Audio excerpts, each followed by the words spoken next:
Hello, I'm Kamal Santamaria. This is Counting the Cost on Al Jazeera, our weekly look at the world of business and finance. This week, it's cuts all round. The UK's new finance minister delivers a punishing emergency budget. We see what got the chop and how the markets reacted.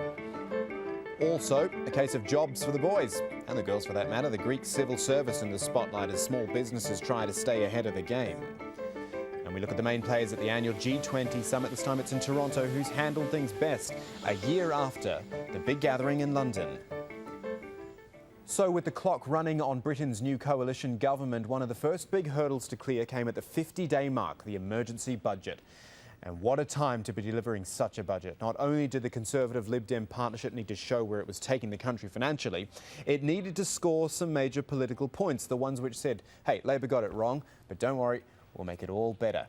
If only it were that easy. Finance Minister George Osborne called the budget tough but fair. He said that, and here's that nasty word the Europeans know too well, austerity measures were going to have to be brought in.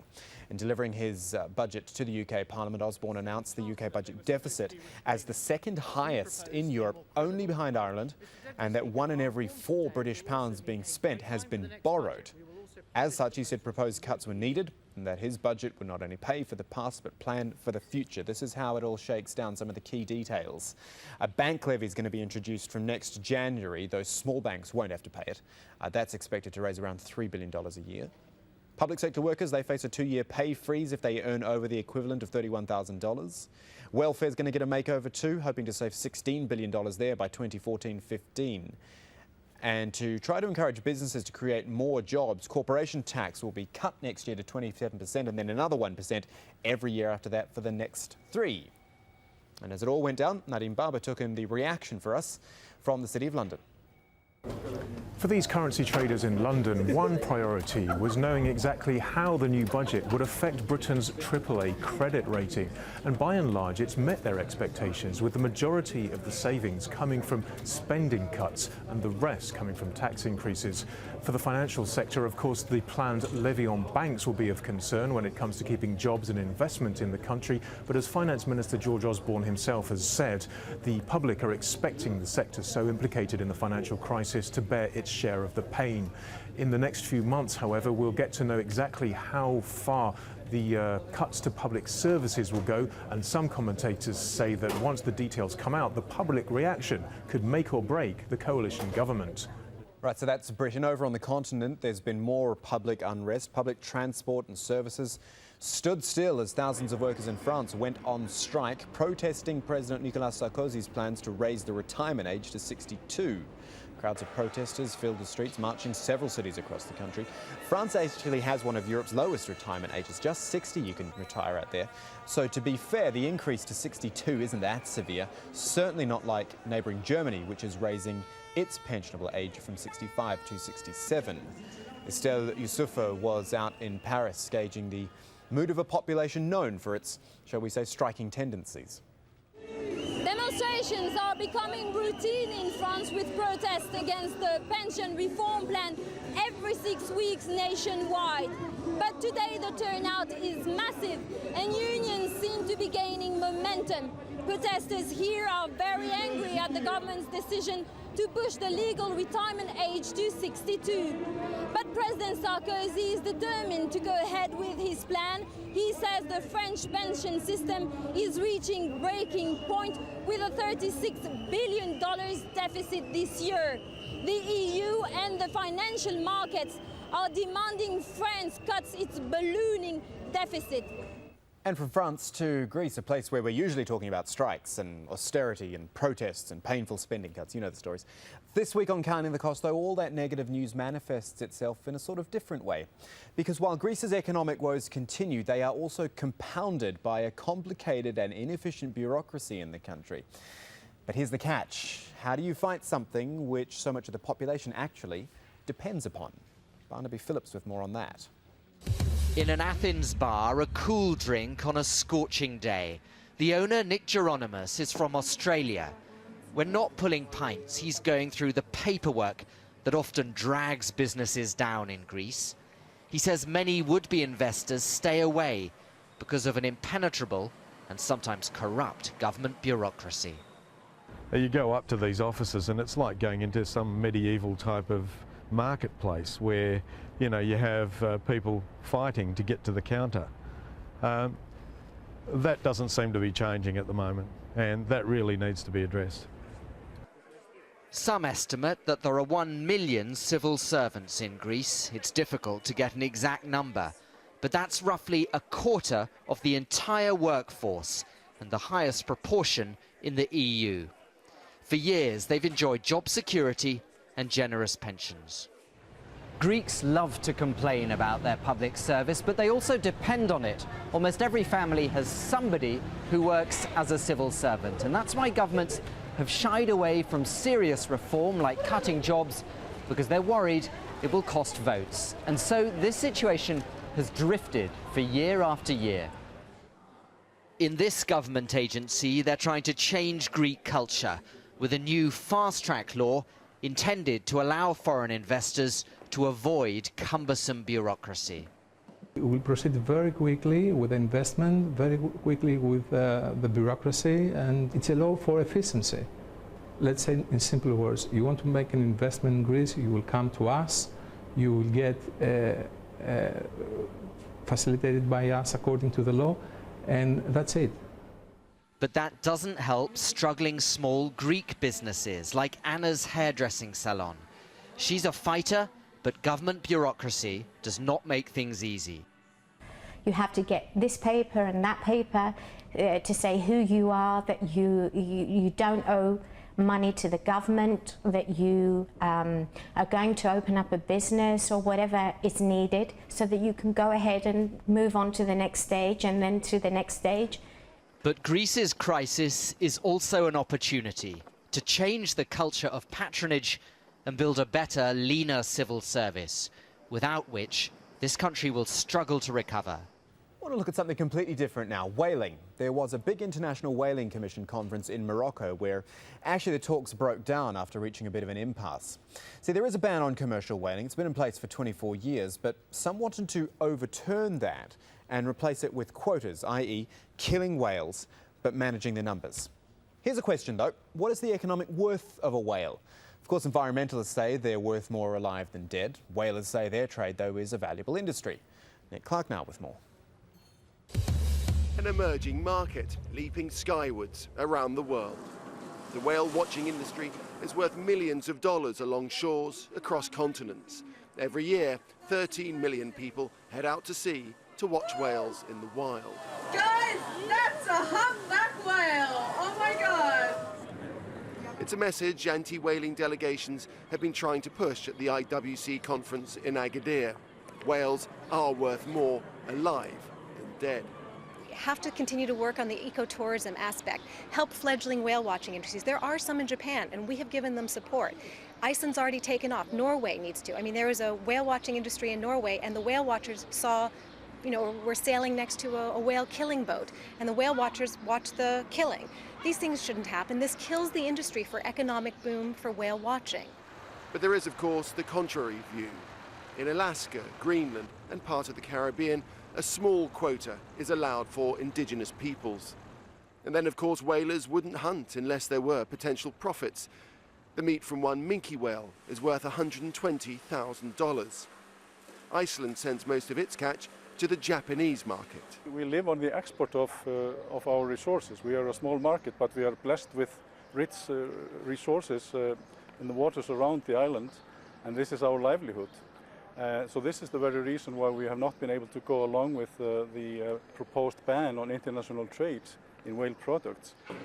Meanwhile, Japan uses a loophole in the regulations and says it hunts whales for scientific purposes. But there is no doubt more whale meat ends up on the table than in laboratories. Junichi Sato is a program director for Greenpeace in Japan. He filmed undercover and found a thriving black market trade in operation. Greenpeace did a 4-month-long investigation to find out the embezzlement scandals of the whale meat coming from so-called scientific whaling program.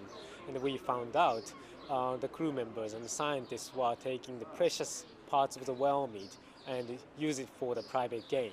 We found one of the 100 boxes, and that box itself contained 23 kilos of whale meat, which is actually worth more than $3,000 per box.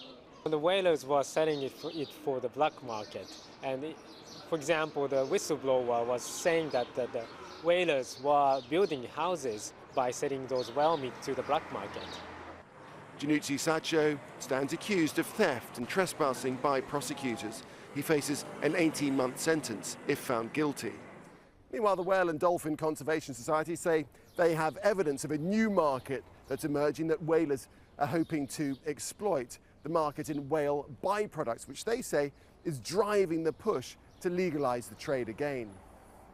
Well, these are food products. I think some of these might be industrial lubricants. So these are cuts of meat? These are cuts of meat, yeah. In Norway, they're looking at pharmaceutical applications. They're at the stage now of doing clinical trials to see the efficacy of whale oil for treating rheumatoid arthritis and some other conditions. In Japan, they're looking at whale cartilage to treat rheumatoid problems as well. They're looking at using collagen as beauty products, but also in a pharmaceutical application. And in Iceland, in fact, all three of them, they're looking at derivatives from whales to make animal feed. Whatever your standpoint, the bare facts are, after this year's IWC conference, nothing changes. Whaling ships will continue to enter the Southern Ocean and beyond to ply a trade that will continue to cause debate, controversy and outrage on all sides. When Counting the Cost returns, we're in search of the truth about the cost of the whaling industry. And the G20 kicks off in Toronto, 20 teams with one goal, securing the global recovery.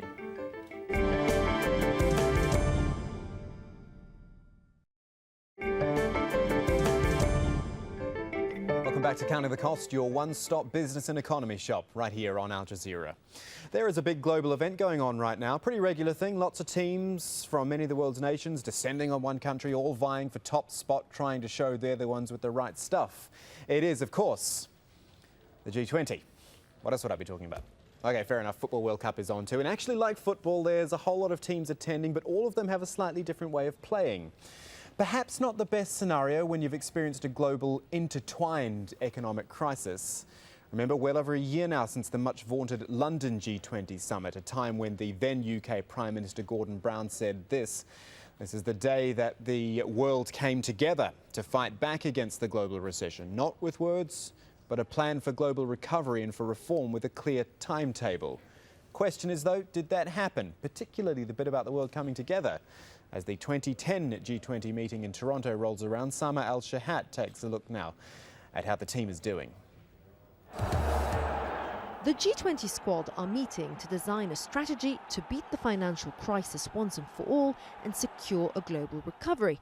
But can this 20-strong side act as one united team and agree on one winning formation? The G20 is supposed to be a team, but as in football, you can have different styles of play and different formations.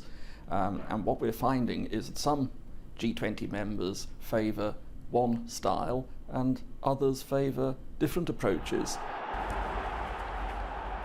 On the one hand, you have the Europeans led by Germany, who are favouring much more of a defensive strategy to deal with the sovereign debt crisis and the financial crisis on the whole.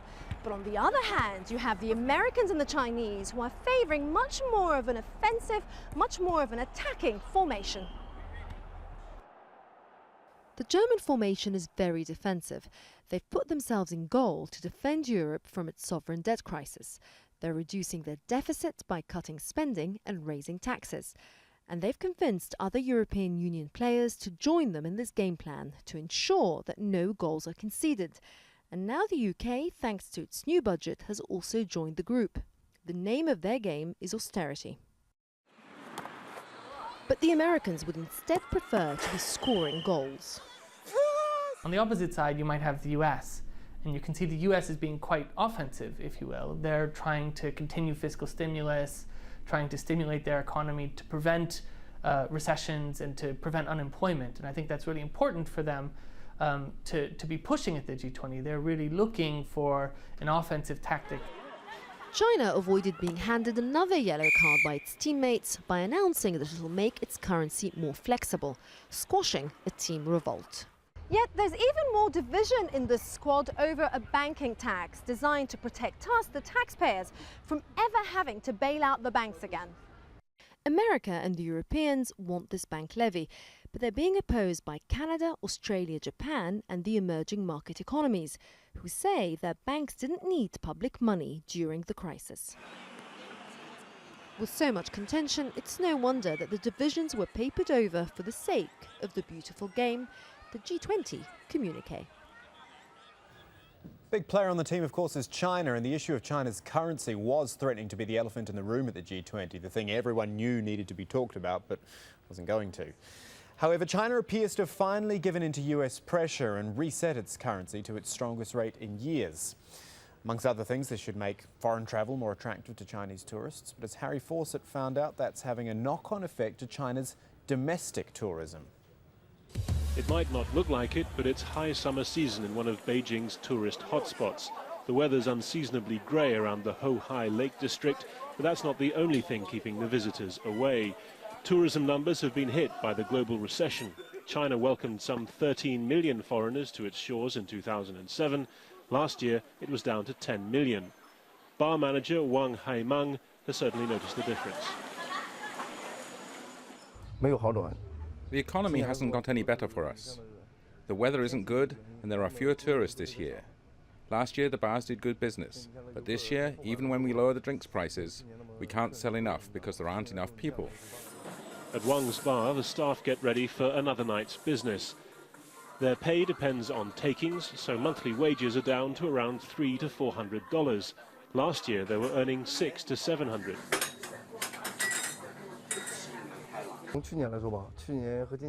Business is about 20% down on last year. In other years, the tourists would come in and sit down. Now we have to persuade them. Even if we get them in, they see our drinks are more expensive. They just leave. And Wang's worried that their increasingly desperate attempts to drum up business will have exactly the opposite effect in the long term.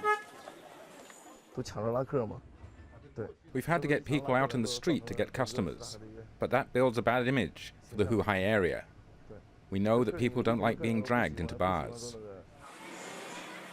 4 years ago, Hohai's bars were packed for the 2006 World Cup. Wang is pinning his hopes for the next few weeks on a late surge of free-spending football fans. Time to check in on the Gulf of Mexico now, which usually means bad news for BP, and unfortunately we have no exception. This time it was a wayward robot which knocked off the top hat, which sounds like something I made up, but quite truthfully, the top hat being the cap on the oil well which BP was using to siphon off the spill. It was hit by a robotic submarine and had to be removed. But once the hat was back on, the gloves came off. The Obama administration, furious that a judge with links to the oil industry overturned a 6-month moratorium on deep-water oil drilling. Apparently, drill baby drill is still the mantra among many. And still with energy, we've seen what looks like the beginnings of another energy war in Eastern Europe. Russia had been threatening to cut off 85% of its gas supply to Belarus over an unpaid bill of around $200 million. As soon as that was settled, it was Belarus demanding the money. It wanted $228 million from Russia to pay for gas transit through to Europe. The situation is rather reminiscent, isn't it? Early 2009, when a pricing row between Russia and Ukraine that time caused gas shortages in much of Eastern Europe, and that, of course, amid sub-zero temperatures. This time, though, things looked like they were calming down, with both the Kremlin and Minsk confirming they'd received the relevant payments and gas supply was resumed. This is one to keep watching, though. Over the last few weeks here on Counting the Cost, we've talked about Gaza's economy, or at least what's left of it. We showed you the results of the blockade. We took you underground through Gaza's smuggling tunnels. And we're actually going to revisit that this week in light of Israel's easing of the Gaza blockade. Nicole Johnston took a visit to the so-called smugglers' market in Rafah, that's where the tunnels operate, to see what impact the siege has had on imports and how an increase in overland goods might change things. This is Gaza's lifeline, underground smuggling tunnels connecting Gaza to Egypt and the rest of the world beyond. Many of the goods end up here, in Rafah's smugglers' market. But news that Israel will allow more goods into Gaza has sent some prices falling. Kitchen items are down by more than 50%. So the Israeli border is better and cleaner for us, and it's better for the people and businessmen. With the tunnels, we would never know how much things were going to cost. Israel also says it will allow all food products into Gaza. So this business is already thinking about cutting ties with its tunnel smugglers. If Israel allows items to enter, it will mean that businessmen don't need items from Egypt. There'll be no work at the tunnels, and they may close down.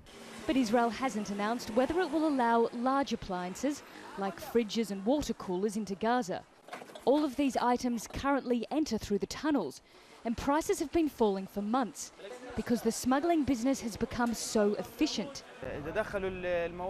If they bring all the items Gaza needs, there will be no need for the tunnels, and the prices of goods will go down. So people will be able to buy things for a normal price, like they did before the siege, but only if all items come in. As for construction material, Israel says it will allow more into Gaza, but only for United Nations projects.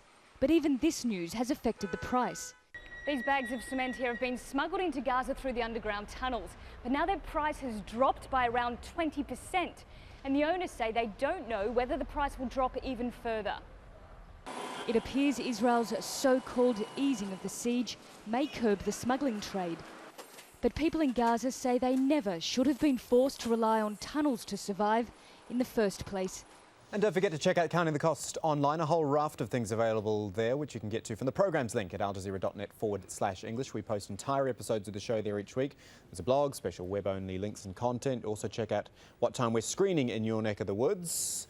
And if you're the tweeting type, which I am, at AJ Counting Costs is the name to look for. We put regular updates there about what's coming on next week's show, and we always welcome your thoughts and story ideas too. But that is it for this edition of Counting the Cost. I'm Kamal Santamaria from the whole team. Thanks for joining us. We'll see you next time.